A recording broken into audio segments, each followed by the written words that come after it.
किंवा आहे, अजूनही वेळ गेलेली नाही. मोदींनी दमदारपणाने सांगायला पाहिजे नाही होगा, ये नहीं हो सकता. नाहीतर मग तुम्ही एका बाजून जाऊन गपचूप केक खाऊन यायचा आणि लढायला सैनिकाने जायचं. इकडे रस्त्यावरती देशभक्तीचे गाणे आणि पोवाडी, म्हणजे मी तर असं ती टाइम्स ऑफ इंडियाची बातमी आहे, थट्टा म्हणजे किती थट्टा करायची. आज टाइम्स ऑफ इंडियामध्ये बातमी आलेली ही की आता गणपती झाला, आता नवरात्री येत आहेत, विक्रोळीला भाजपच्या माध्यमातून मराठी दांडिया, मी आजपर्यंत तरी गुजराती लेझिम ऐकलेलं नाही, पण मराठी दांडिया ते करणार आहेत आणि त्या मराठी दांडियाची थीम ही सिंदूर असणार आहे. एवढा निर्गुणपणा, एवढा निर्लज्जपणा.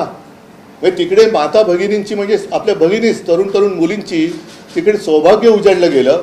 ते दृश्य तुमच्या माध्यमातून जी काही दिसली ती अजून देखील डोळ्यासमोरून हालत नाही आहेत.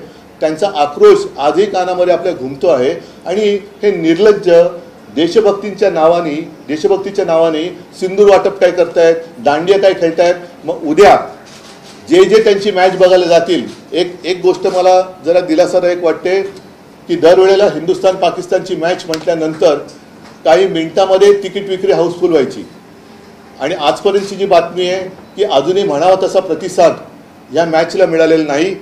मग मला मोदींना प्रश्न विचारायचा आहे की तुमचे सगळे आंडूपांडू लोक आजूबाजूला बसलेत, म्हणजे अगदी BCCIचं जय शहा सुद्धा, जर नीरज चोप्राला तुम्ही देशद्रोही म्हणणार असाल तर उद्या जय शाह तिकडे गेल्यानंतर जय शाह सुद्धा देशद्रोही आहे का, याचं उत्तर आम्हाला पाहिजे. आणि जी लोक क्रिकेट मॅच बघायला जातील ते देशद्रोही आहेत का, उद्या जी लोक टीव्हीवरती मॅच बघतील ते देशद्रोही आहेत का. आणि ह्यांना तर आता जाहिरातीची एवढीच चटक लागलेली आहे. मी भाजपला सांगेन की मग उद्या निर्लज्ज तर तुम्ही आहातच. जो हिंदुस्थान पाकिस्तानचा क्रिकेट सामना चालू असेल त्यावेळेला तुम्ही तुमच्या दांडियाची जाहिरातमध्ये टाका, ऑपरेशन सिंदूरची, आणि दांडिया आहे सगळ्यांनी या, कारण ते करू शकतात.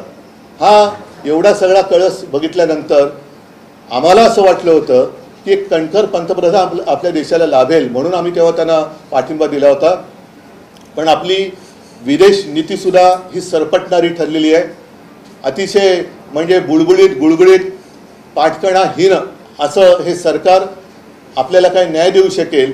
आणि पाकिस्तान तर सोडाच, पण पाकव्याप्त काश्मीर आपल्या देशात परत आणू शकेल यावर आता माझा विश्वास नाही राहिलेला. तुम्ही जावेद मियादाचा जो उल्लेख केलात, मागच्या वेळेस मुख्यमंत्री बोलताना म्हटले होते की ज्यांनी मातोश्रीवरती पाकिस्तान क्रिकेटर्सना बोलवलं त्यांनी आम्हाला याविषयी सांगू नये, असं मुख्यमंत्र्यांनी बोललं. मी मुख्यमंत्र्यांच्या बोलण्याला किंमत का देत नाही, कारण ते यावेळेला नव्हते, मी स्वतः होतो. आणि जावेद मियादादला तोंडावर बाळासाहेबांनी सांगितलं होतं, त्याच्याकडे नवाज शरीफकडे जसे मोदी गेले होते त्यांचे नेते आणि गपचूप जाऊन केक खाऊन आले होते, त्या आणि जिनाच्या थडग्यावरती डोकं टेकणारे ज्यांचे नेते आहेत त्यांनी आम्हाला देशभक्ती शिकवण्याच्या भानगडीत पडू नये.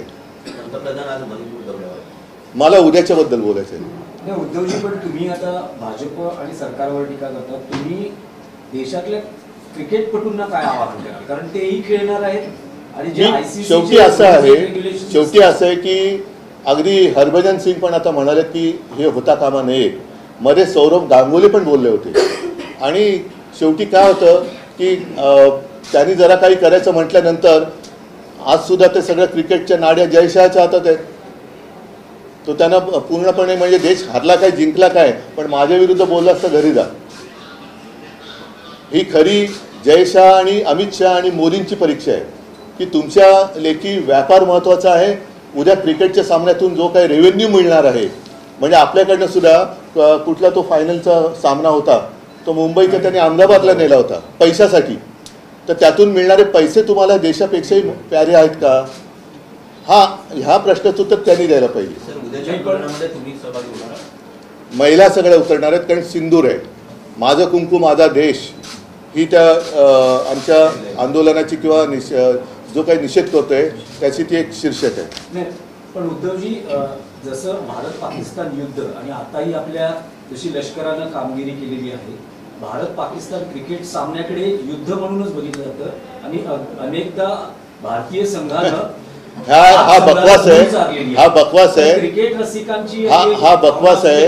मैदानावर पुन्हा एकदा मध्ये कोणीतरी एका जबाबदार अधिकाऱ्याने व्यक्त केलं होतं की मॅचमध्ये विकेट किती गेल्या महत्त्वाचं नाही, सामना जिंकलं की नाही. मला त्यांच्या अकलेची क्यू करावीशी वाटते. विकेट गेली तरी पुढचा सामना तो खेळू शकतात. इकडे शहीद झाल्यानंतर तो बिचारा त्याचं घरदार उजाडतं, तो पुन्हा उभा नाही राहू शकत. त्याच्यामुळे क्रिकेटमधली विकेट आणि शहीद होणं ह्याच्यातला फरक हा फार मोठा आहे. त्याच्यामुळे क्रिकेट आणि युद्ध या सगळ्या गोष्टी या भंपकपणा आहे. यांना व्यापार करायचा आहे. यांनी देशभक्तीचा व्यापार सुरू केलेला आहे. सर हिंदी में जानना चाहेंगे, कल भारत और पाकिस्तान का मैच होने वाला है, इसको लेकर